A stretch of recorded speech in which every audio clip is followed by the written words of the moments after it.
Many people believe that the Patriot Act was unconstitutional, as just stated, but when the Constitution was written, technology like that exists today didn't exist then, and communicating with others, even across countries, to plan such horrible attacks wasn't as easy. According to The Atlantic, in the lower court, Judge William Pauley ruled against the ACLU, which is the American Civil Liberties Union, on constitutional grounds on December 2013. He said the metadata program doesn't violate the Constitution because citizens were handing their information over to a third party. Their phone companies, which then gave it to the federal government. Under the Supreme Court's 1979 decision in Smith v. Maryland, Judge William Pauley said there was no expectation for privacy for information given to third parties.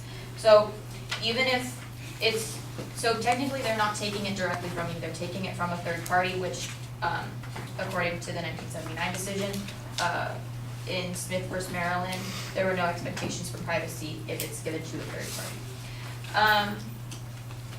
People also believe that they can search anyone and everyone whenever they want, but that's not really the case. According to Dylan Love from Business Insider, there's a list of words that supposedly cause the NSA to flag you as a potential terrorist if you overuse them in an email. So they can't really say oh, I want to look at Andrea's emails and phone calls. They have to have a reason that they're searching you if you've said certain words in emails or phone calls.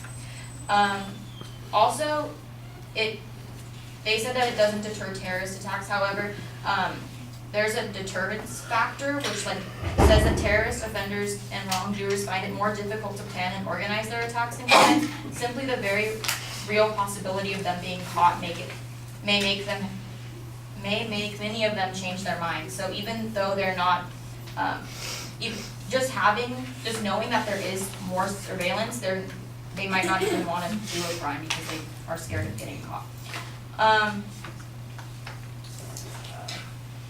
Lastly, the Patriot Act makes surveillance much easier. So it allows companies to have a clear division of labor between those who are able to investigate terrorist activities.